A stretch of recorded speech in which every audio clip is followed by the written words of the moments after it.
talk is on Truth for Happiness, and the reason this is an interesting question is because for the past 20 or 30 years, psychologists have become much more involved in the study of what is happiness, what makes people happy. And the research findings I will briefly describe as follows. First of all, religious people tend to turn up as better well off than those who are non-religious in these studies. So when people are asked how happy they are, if they're religious, well, I'm going to tell you the story as it unfolds over the years. The initial results have found several studies, and some studies somewhat recent, have found that people who are religious rate themselves as being happier or more satisfied with their lives and generally better off. One thing that has to be said about happiness is that many people who are not aware of the research or are not psychologists tend to think, including some people in the media, and some people who comment publicly about the research that's being done, think that what is being studied and what is being talked about is just feeling good all the time, no matter what. And no matter what's happening, the point is you should always be smiling and happy and cheerful. That's not what psychologists mean by happiness or well-being. Actually, many psychologists have stopped using the term happiness. They prefer to use the term well-being or flourishing is another term that's become very popular recently in the literature. Because it is not about just positive emotion. It's about other things, including being engaged in life, relationships, finding meaning in life, and having achievements. So this is the sense of happiness that you should keep in mind as we go along. And so an inverse measure of happiness is psychological dysfunction or disorder. So some of the findings here are that, and I want to say something about the references. I've included the references in case you want, if you're interested, you want to follow through and look any of these up. I printed out about 6 or 7 of them. So if anyone wants the list right now, I can pass these around and you can take one. Otherwise, I'd be happy to send you the file that contains all the list of the references that you'll see. I'll just show you, this is standard psychological technique over here to put references, citations in parentheses like this. So, it seemed, when the studies were being done, that those who were religious have fewer psychological disorders, and there's research showing that, fairly recent research, that those who say that they're religious recover better after psychological trauma. When we think of happiness and well-being, of course we think of health. Okay? I don't know anyone who thinks that being unhealthy is a component of being happy. There is research that shows that there's a correlation between religiosity and how healthy people are, including such things as less coronary disease, lower blood pressure, and so on and so forth. And then longevity. Again, people would think that happier, you would be happier to live longer. All other things being equal, you'd be happier to live longer, especially if you're healthy and doing well. So here's a sampling of some of the research. This is just a little bit of what's out there. But this is one of the most famous findings. The study that brought this to everybody's attention was Myers 12 years ago. But this data here is more recent. This is a National Opinion Research Center poll that was conducted up through the year 2008. And when asked how happy they are and then how religious they are, people who are very happy are almost twice as likely people who are religious say that they're religious are almost twice as likely to say that they're also very happy.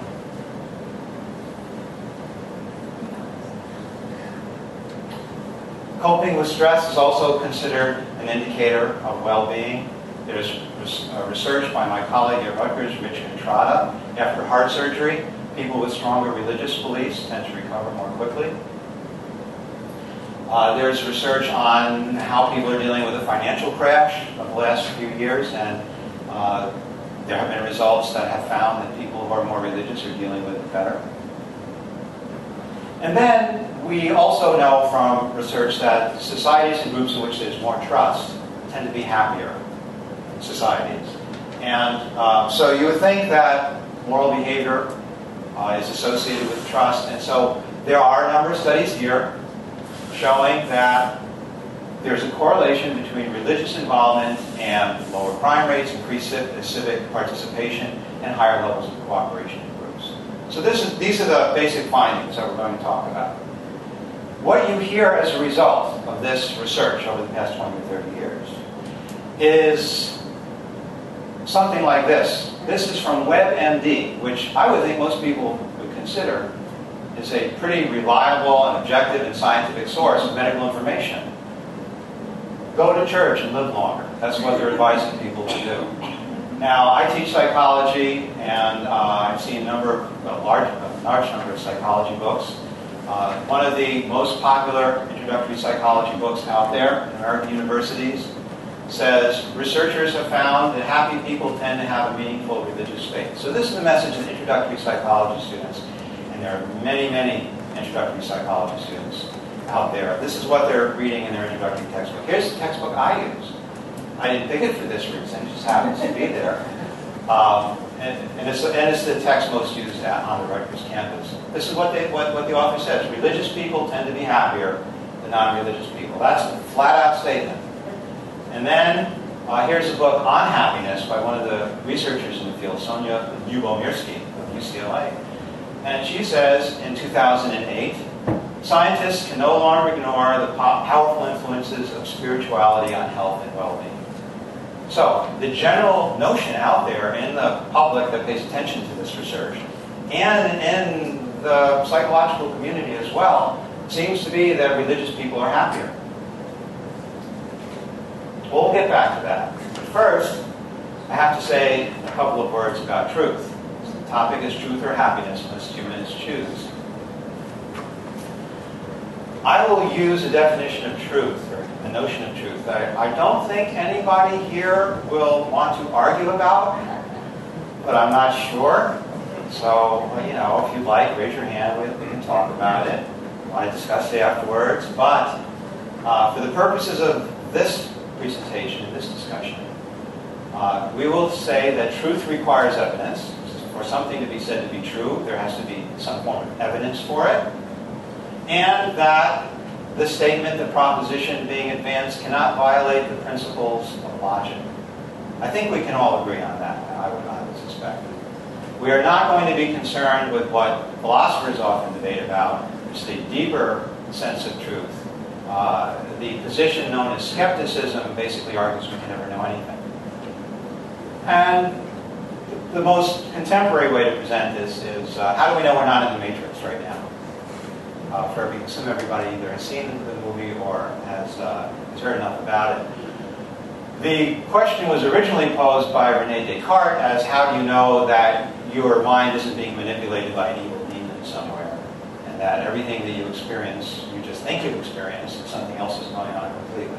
Well, we're not going to be at that level of analysis for the purposes of this conversation. Truth is very important to most people. There's a very well-known now thought exercise, originally presented by Robert Nozick. And I'd like you to just spend a moment and think about this yourself if you haven't already seen it. All right, imagine a machine that can give you whatever experiences you desire. It's kind of like a matrix that you can control yourself. If you get into the machine, you will not be aware that the experiences aren't real. You'll think it's real. You are guaranteed that whatever you would experience in real life, your experiences in the machine will be much better. All your fantasies can be fulfilled. You can do whatever you want in this experience, set of experiences you have. Would you sign up to be connected to this machine for the rest of your life? That's the question. Most people say no. Why not? Experience is everything. Why wouldn't you want to go into the machine? There's something about truth and reality that we care about quite a bit. In fact, a very recent book in theory about motivation by Tori Higgins, who's one of the leading social psychologists in the country right now, around the world, says that people are motivated to be effective. That's the core of human motivation. We want to be effective. And there are three types of effectiveness that he talks about: value effectiveness, control effectiveness, and truth effectiveness. the one I want to talk about is truth effectiveness. It is that we are motivated to establish what's real, to distinguish between truth and falsehood, even when the truth is painful. He says that, at least for some people, the motivation for truth can be as important as life itself. There's something about us that we need to feel that we know the truth, we are understanding the truth, that the life we're living is in reality. With regard to religion, most people, and I'm sure you're very familiar with this phenomenon, believe whatever they were told by their caregivers or role models when they were young. There is a very fascinating and large and rapidly expanding body of research in psychology and anthropology about why people believe religion, or believe in religion, or continue to practice religion. That is not the topic of this discussion today. However, it is really fascinating, and I would encourage you, if you have someone here at Albany or Union who's studying those. I'm not personally aware of anyone, but if you have an opportunity to have a psychologist come and talk to you about that, that would be great. It would be a great talk. I just said that. So for now, let us just note where we are. There is now a tension between the motivation for the truth, but also there are historical, political, social, and psychological factors that have perpetuated religion down through the ages, generation to generation. But we as humanists, using our standards for truth, when applying those standards to religious claims, generally find the following. There's no evidence for any supernatural beings, that religious writings, pretty much any one you want to take a look at, are full of contradictions, not just trivial contradictions, but critical, central, important contradictions. And we can't accept that. And there's the simple fact that there have been thousands and thousands of religions that we know about over the ages. And for the most part, they're mutually exclusive, logically. And at most, one of them can be the truth. And it's possible that none of them are the truth. And I think that's what most people in this room would believe. So the lack of truth in religion in general, prevents humanists, I say most humanists, from gaining the benefits toward well-being that religion provides. And the reason I don't say all humanists is because there are religious humanists. There's a Society for Humanistic Judaism, and the members of that particular orientation will celebrate fully all the practices of the Jewish religion in a secular context. And if they have a congregation and a social network, then perhaps, no one's ever done a study. I'm sure no one's ever picked out secular humanist Jews to study and see how they compare with other religions. But I can't say anything about that, other than most humanists do not engage in any religious practices. And in fact, Carl Sagan is very famous for saying the following, that for me, it is far better to grasp the universe as it really is than to persist in delusion, however satisfying and reassuring. And I would suspect that most of us would say exactly the same thing. Okay, so if truth is that important to humanists, and we want to also be happy and be satisfied with our lives, be healthy and live a long life, must we choose between truth and humanism and happiness? Well, here's my answer. All right, now the rest of the talk is about why not and how. Okay, so why not? Well, the answer to the question why not, first of all, depends on where you live. In nations in which, in some places, recent research is finding that religious people are simply not any happier or better off than non-religious people. The United States is not one of those places. But in other places, religious people may be happier, but the argument that I am going to present today is that there is nothing that can be, that their happiness can be attributed to that is not also available to humanists. So let's first talk about where you live. In societies where people are well cared for, relatively well cared for, people who are religious are not happier than people who aren't religious. Excuse me. And especially what we find is that in societies where people are poor and are suffering and struggling, that's where you see religion being the strongest. And here's some data. What we're doing here is, I'm not doing it, but what they were doing when they conducted this study is they're looking at the wealth of the nation with respect to how religious people are. Now, wealth is not exactly a complete proxy for how well people are cared for in society, but roughly it is. So here's what you find. In countries where people are poor and starving, religion is very, very important to those individuals in their daily lives. In countries where people are cared for, then religion is important to fewer people. There are fewer people who feel that religion is important than who feel that it's not. So you're saying, well, the United States is a wealthy country. We should fall into this category over here. So why don't we experience this in our daily lives? Well, there are some other recent findings, and this is a 2012 study, so this is brand new, that show that religion is associated with greater happiness and well-being only in societies in which religion is considered important. And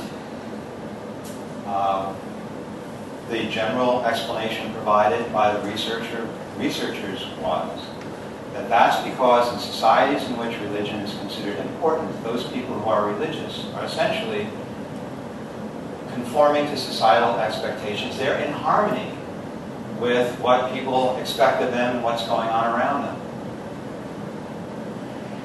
And these researchers found this for countries when they compared one country to another, and they had the opportunity to compare religious universities versus non-religious universities, and they found the same thing. Those students at non-religious universities who were religious were no happier than students who weren't religious at the non-religious university. And the authors actually speculated that if you actually went down to the state and city level, you'd probably find this too. So you might find differences between, let's say, Albany, New York, and Birmingham, Alabama. But the studies have not been done. So let's look at the United States. We're a wealthy country, but when you ask people questions about religion, and here's one of the questions that is asked. How confident are you? Do you feel that you know that God really exists? Here are some other wealthy countries in which which happiness is not necessarily associated with religion. Japan, Germany, Sweden, Denmark, all very, very low, very, very low. You get to the United States, it goes way up, almost in every pocket. It's like 60% or more people who say that they are sure that God exists. So, in fact, the finding that people report being better off in the United States may be attributable primarily to this consistency, to this harmony between their religion and societal expectations, societal norms. And this is extremely important for understanding all the results that I started this talk with. Because, as you probably are aware, most research takes place in the United States. For decades, there were things that people believed about psychology to be universal until people in other cultures started doing the research, until there was a psychological community in China and in other places that started doing cross-cultural research, and they found out, you know what? Only people in the West think this way or show this phenomenon. People in the East don't do these things at all. And so all that research has been done in a society in which there was harmony between religion and societal expectations. And if, in fact, Gebauer and the others are right, that accounts for the relationship right there. But here's the thing. The research that I just told you about, and I said it was published in 2012, well, that's all brand new. It's too soon yet. I would love to be able to tell you how the community of psychologists who study happiness and well-being have then gone back and reanalyzed their data and thought through their conclusions once again in light of these recent findings, and to see what they say now, and see if people are going to start changing what they put in the textbooks, and what they say to the media, and what they put on their websites. It'll be fascinating to see how that turns out. It'll probably take a few years before that settles in. But that seems to be a big part of what's going on. So I'd like to just ask a couple of questions here that go a little bit deeper. First of all, what is it about being in harmony with societal expectations that leads to greater happiness? And let's say, okay, that there is something about religion that is above and beyond just being in harmony with societal expectations. It's possible because there are other findings. And the big thing that matters when one is in harmony with one's social surroundings is one's relationships. When you are religious in a religious country, then you are more likely to have more good personal relationships than if you are not. It's easier to find friends. Now, this group is an exception, right? So we'll talk about that as well. What psychologists are finding is that for any social species, but especially for us, good relationships are absolutely critical to our sense of well-being, to our thriving in the world. In fact, it's by far the biggest element. And there's some really interesting research that shows that for people who are lonely, who don't have a lot of social interaction, the effect on their health is equivalent to these things here. It's equivalent to smoking 15 cigarettes a day, to being alcoholic. It's more harmful than not exercising, and it's more destructive than obesity. And then there are also studies that find that people who are socially isolated basically feel that life isn't worth living. They're socially isolated enough. So what is it about religion and the society that emphasizes religion? Well, it's real easy to get yourself into a social network. It's real easy to find other people. In fact, I haven't experienced this myself, but I've heard that if you go down to the southern U.S., and you move down there, let's say, and you start socializing, that one of the first questions people ask you is what church you belong to. And so it's real easy to connect up with others and start developing relationships if you're religious in a religious society. This is the data I was looking for before. All right.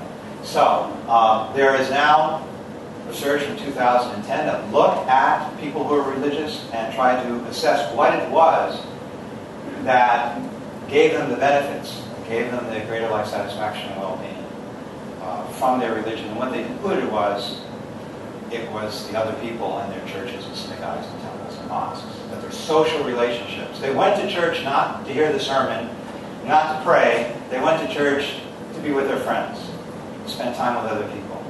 And in fact, the effect is entirely for having close friends, or almost entirely.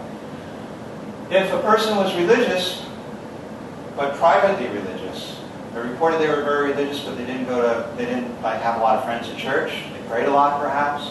There was no relationship between that type of religiosity and psychological well-being. All right, so what else might? Let's say let's grant, because there's a lot of research out there that finds other things, that have found other things to be affecting well-being and life satisfaction. Of course, again, it's too early to tell. The studies have been done whether those things still remain after you take out some of these other effects that have been recently been found. And there's statistical ways to do that type of thing. But another thing that has been associated with life satisfaction and well-being is a sense of meaning and purpose. Very important in a number of studies. what has been found is that if you look at the full range of people who participate in religion, the ones who are fervent about their religion, the ones who are really into it, for whom it is personally very, very meaningful and strong in their lives, they're the ones who get the satisfaction and well-being benefits from religion. People who are marginally religious or marginally involved in their religion, and they are not, it's not a source of great purpose and meaning in their lives, they tend to be worse off than atheists and agnostics.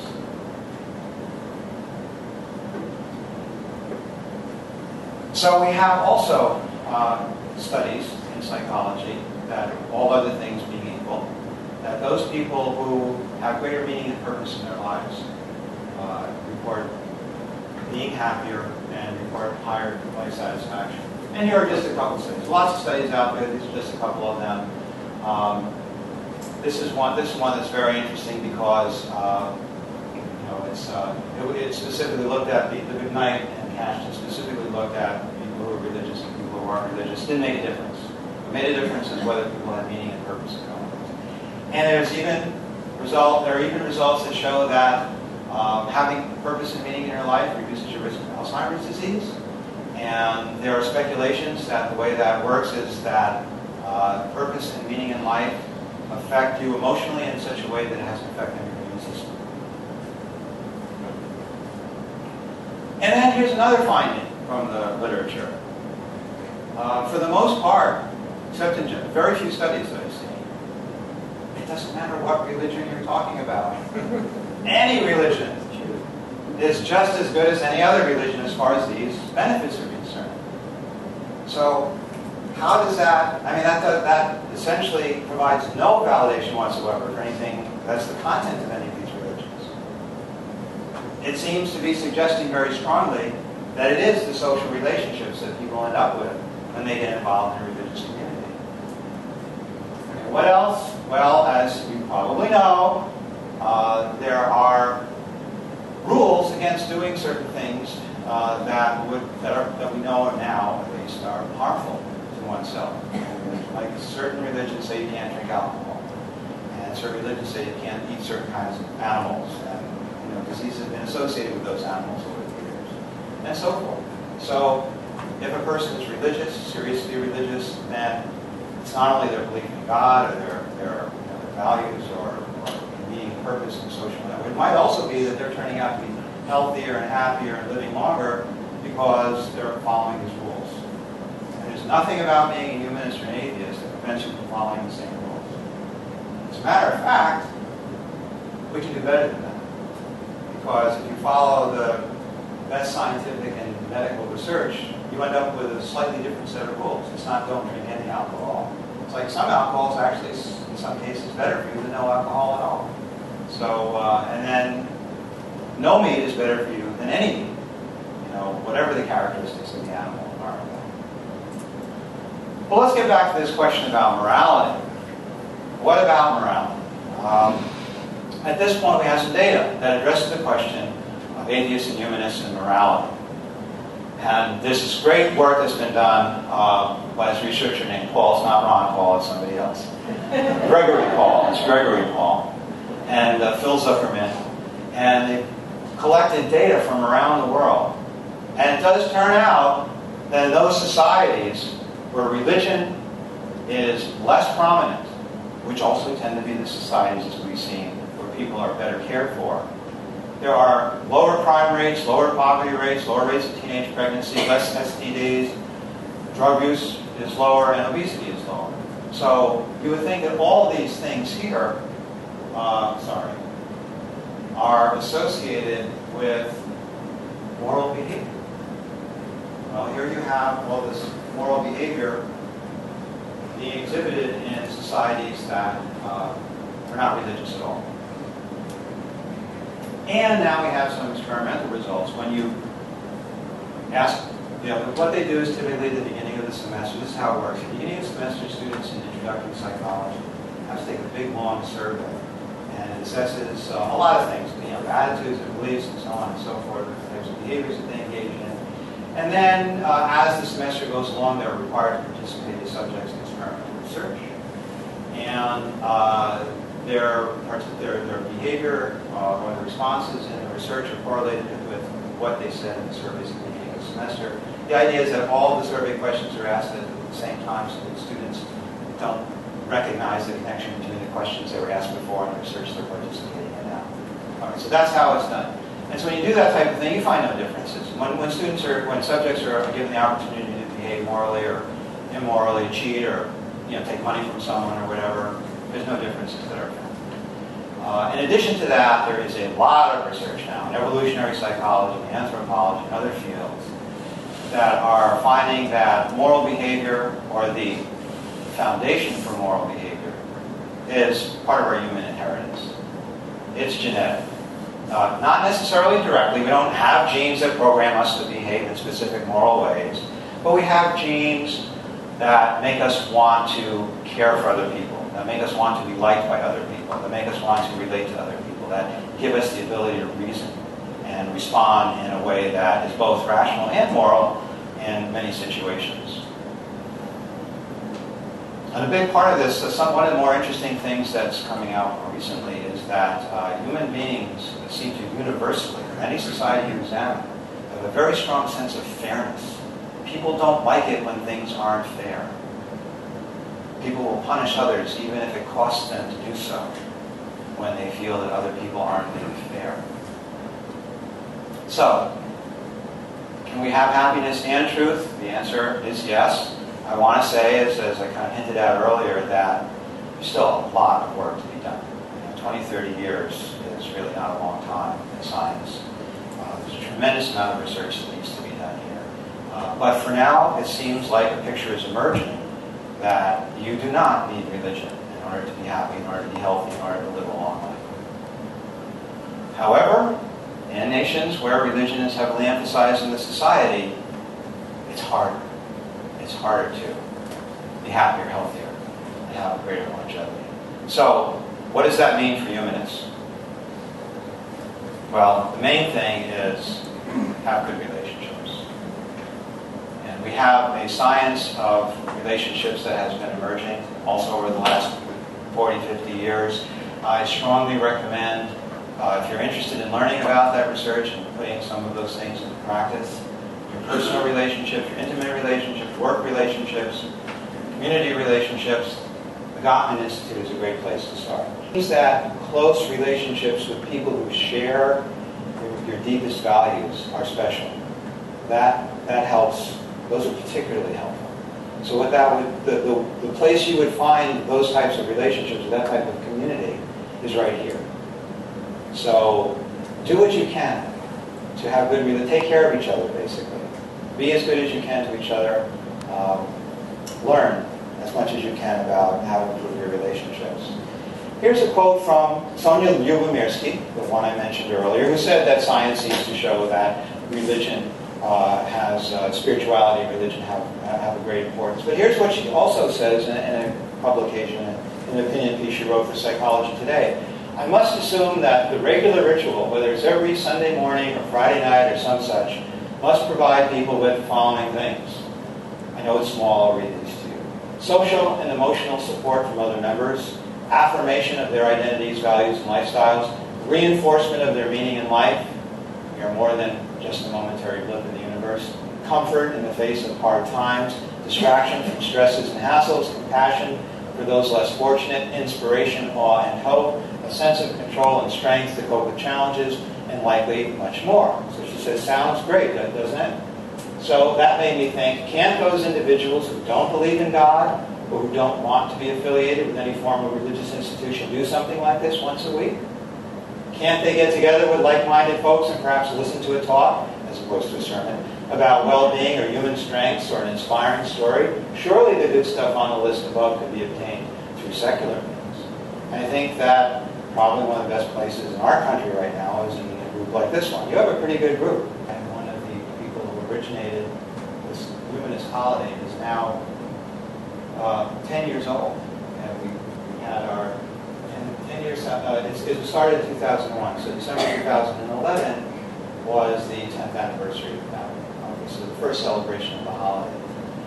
So there's Human Light. I encourage you to start celebrating Human Light. There is Darwin Day. There is World Humanist Day on June 21st. There are other things. It may seem unnatural and forced and silly in the beginning, but one of the things I can tell you, the first Human Light we had, we didn't know what to expect. We had a room that wasn't much bigger than this one, that had a capacity of 80 people. And we put out the word in New Jersey that we're having this event, and we didn't know if anybody would show up. The place was packed. I mean, you couldn't move.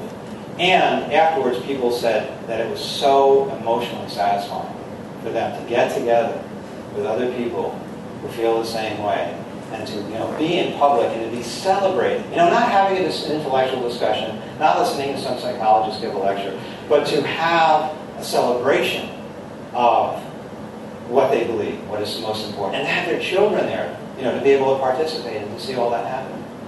So Human Light gives you the opportunity to do that. Spread humanism. By spreading humanism, we're increasing the probability of those good social relationships and people participating in the types of groups that we have. I don't think anyone would disagree that eliminating the phenomenon of, 30,000 children a day starving to death or dying of preventable diseases is not a worthy goal. I mean, everyone would think that it was something to work for. Environmental degradation, disease, and so on and so forth. Many of you, or some of you might be involved in the medical profession and you're working on those types of things already. Working to increase opportunities for those who are less fortunate. A lot of what we have in life is because we've just been lucky. Expanding human knowledge and understanding, of course, that's just like one of the main things that humanists do. And it doesn't have to be about helping others or making the world a better place. I mean, psychological research has found that, just having good relationships with your family and taking care of your friends and family has tremendous benefits. And certain things about yourself. If you pursue things for yourself, if you pursue acquiring wealth or prestige, things that are external, then that's associated actually with a decrement in well-being and happiness.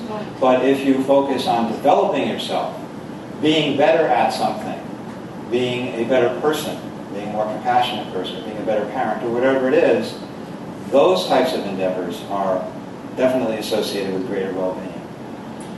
Be healthy.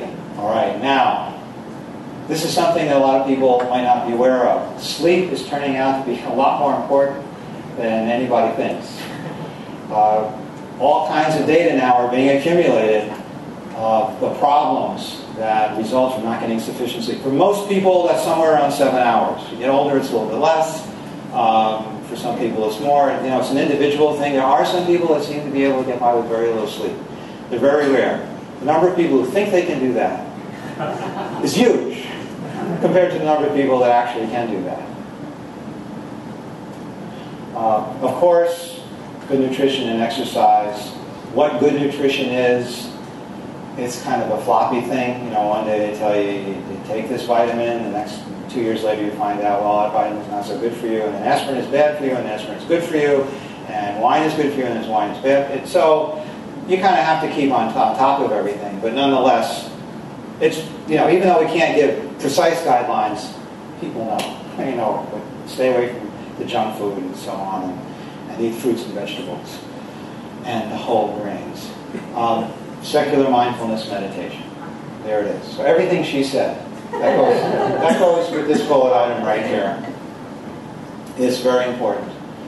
And then, sometimes all that it takes to overcome something is to be aware that it's going on. So if you're aware that it's really hard in our society to be happier and to feel more satisfied because we're kind of isolated from the emphasis that's placed on religion. And it's very easy to feel isolated. A very good place to find out what's going on here in positive psychology is this University of Pennsylvania website. It's called Authentic Happiness. The new thing is well-being. This is Martin Seligman's website. He is generally credited as the person who established positive psychology as a separate subfield of the area within the last 25 years. He's at the University of Penn. And this is a huge book. There's a tremendous amount of stuff. And he talks now about PERMO. That's his acronym. It stands for Positive Emotion, Engagement, Relationships, Meaning, and Achievement. And that's the formula, or those are the 5 components now that he's focusing on, or he's talking about when he talks about well-being. It's not just positive emotion or what people think of as happiness. Thank you.